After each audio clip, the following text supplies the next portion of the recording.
Baiklah teman-teman, sebelum kita masuk pada pokok pembahasan, sebelumnya saya mau memberitahukan bahwasannya referensi buku yang kami pakai pada materi kali ini adalah dari bukunya Prof. Sudargo Gautama tentang Hukum Perdata Internasional Indonesia.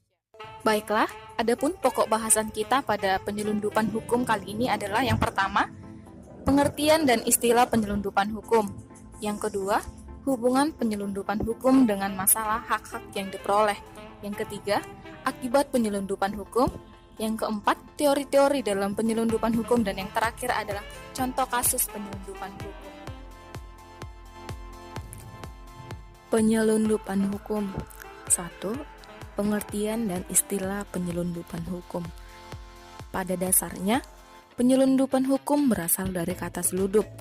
Dalam Kamus Besar Bahasa Indonesia, seludup diartikan menyelundup, menyurup, masuk dengan sembunyi-sembunyi, atau secara gelap. Sedangkan penyelundupan diartikan pemasuk barang secara gelap untuk menghindari bea masuk atau karena penyelundupan barang-barang terlarang. Istilah Indonesia lainnya, penyelundupan hukum yaitu penghindaran pelaksanaan hukum. Penyelundupan hukum terjadi bila mana ada seorang atau pihak-pihak yang mempergunakan berlakunya hukum asing dengan cara yang tidak benar, dengan maksud untuk menghindari berlakunya hukum nasional. Penyelundupan hukum adalah perbuatan hukum yang dilakukan oleh seseorang guna mendapatkan akibat hukum tertentu berdasarkan hukum asing, yang mana perbuatan itu dilakukan menurut hukum nasionalnya, maka akibat hukum yang dikehendakinya tersebut tidak akan terwujud. Contoh kasus, seorang perempuan bernama Aisyah yang beragama Islam menikah dengan seorang laki-laki yang bernama Antonius yang beragama Katolik.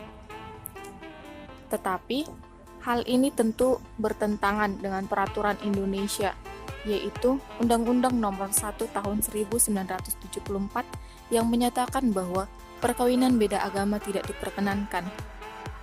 Namun, calon pengantin laki-laki tidak kehabisan akal dan akhirnya mereka pun kawin lari ke luar negeri, di mana negara yang mereka tuju ialah negara Singapura, di mana di Singapura diperbolehkan untuk menikah dengan beda agama. Dan kemudian beberapa tahun ia kembali ke Indonesia sesuai dengan undang-undang perkawinan, maka perkawinan yang telah dilakukan di Singapura tersebut adalah tidak sah. Dari kasus tersebut, nampaklah bahwa perkawinan di luar negeri dengan menyampingkan hukum sendiri inilah yang disebut dengan penyelundupan hukum. Nah, penyelesaian dari kasus di atas yaitu agar perkawinan sah menurut hukum Indonesia, maka kedua mempelai harus melakukan perkawinan ulang, yakni dengan menggunakan salah satu agama dari keduanya dan dicatat di kantor catatan sipil di mana keduanya bertempat tinggal. Dan bahasan yang kedua, hubungan penyelundupan hukum dengan masalah hak-hak yang diperoleh. Penyelundupan hukum ini dapat kita lihat dalam hubungannya dengan masalah hak-hak yang diperoleh. Dalam penyelundupan hukum, ada dua hal kemungkinan akibat hukum yang terjadi pada hak-hak yang diperoleh, yaitu 1. Memperoleh vested right. Vested right artinya hak-hak yang diperoleh. Seseorang dikatakan memperoleh hak-haknya atau vested right apabila perbuatan hukum yang dilakukan oleh seseorang di negara asing tersebut diakui oleh negara nasionalnya. Yang kedua adalah tidak memperoleh vested right. Hal ini terjadi apabila perbuatan hukum yang dilakukan oleh seseorang tersebut tidak diakui oleh negara nasionalnya. 3. Akibat penyelundupan hukum. Ada beberapa pendapat tentang akibat dari penyelundupan hukum ini. Pendapat yang pertama adalah pendapat kontra. Mereka mengatakan bahwa tiap penyelundupan hukum itu mengakibatkan batalnya perbuatan yang bersangkutan. dan mereka juga bersandar pada pendirian bahwa penyelundupan hukum mengakibatkan bahwa perbuatan hukum itu dalam keseluruhan tidak berlaku, terutama di negara Prancis dianut pendirian seperti ini. Yang kedua adalah pendapat pro. Di sini mereka mengatakan bahwa perbuatan penyelundupan hukum tetap sah, sebab orang yang melakukan penyelundupan hukum bukan melakukan suatu hal yang tidak pantas.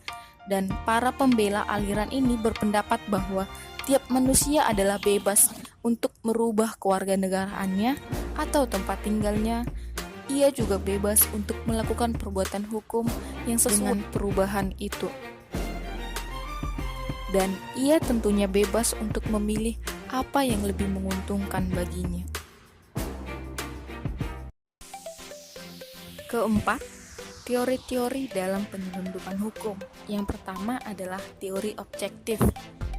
Para sarjana yang menganut teori ini mengatakan tidak diisyaratkan bahwa perbuatan hukum bersangkutan adalah bertentangan dengan jiwa dan tujuan dari suatu undang-undang. Dan menurut teori ini, tidak penting apakah yang merupakan tujuan daripada yang bersangkutan. Ia dapat juga beranggapan secara itikat baik dan apa yang dilakukannya tidak melanggar undang-undang yang bersangkutan. Yang pada intinya, teori ini beranggapan bahwa niat subjektif dari yang bersangkutan tidak selalu perlu dianggap sebagai faktor yang menentukan. Yang kedua, teori subjektif. Nah, teori subjektif lebih menitik beratkan kepada ada tidaknya niat buruk yang bersangkutan. Di samping mensyaratkan bahwa perbuatan bersangkutan harus bertentangan dengan jiwa dan makna dari undang-undang itu, diisyaratkan lagi bahwa ia harus mempunyai niat siasat muslihat untuk meloloskan diri dari ikatan undang-undang dengan melakukan perbuatan-perbuatan bersangkutan. Di sini, niat dari pihak yang bersangkutan ini penting adanya untuk menentukan apakah terjadi penyelundupan hukum atau tidak. Contoh kasus penyelundupan hukum. Yang pertama, kasus Greta Green. Perkawinan Greta Green adalah sebuah desa di Skotlandia yang memperbolehkan seseorang menikah tanpa persetujuan dari orang tua mereka. Padahal di wilayah Inggris pada saat itu, yakni saat Raja George II berkuasa, perkawinan rakyat Inggris harus atas persetujuan orang tua mereka. Hal ini menyebabkan banyaknya orang-orang yang hendak menikah namun tidak mendapatkan restu dari orang tuanya masing-masing, melarikan diri ke Gretna Green untuk melangsungkan perkawinan. Yang kedua, perkawinan orang-orang dari Indonesia di Penang atau Singapura. Yang ketiga, perceraian dan perkawinan ala Zevenberg. Naturalis Islandia. Seseorang pria warga negara Belanda VA telah menikah di Cirebon dengan seorang perempuan Belanda. Saat mereka mau bercerai menurut BW, alasan mereka untuk bercerai belum cukup alasan karena hanya dapat menghasilkan suatu keputusan hidup terpisah meja dan tempat tidur. Dalam Islandia merupakan negara yang mudah perceraian sehingga VA melakukan naturalisasi di Islandia. Kemudian VA melakukan gugatan cerai di pengadilan di Riga karena sudah hidup terpisah 3 tahun dengan istrinya. VA kemudian menikah di Edinburgh, Skotlandia.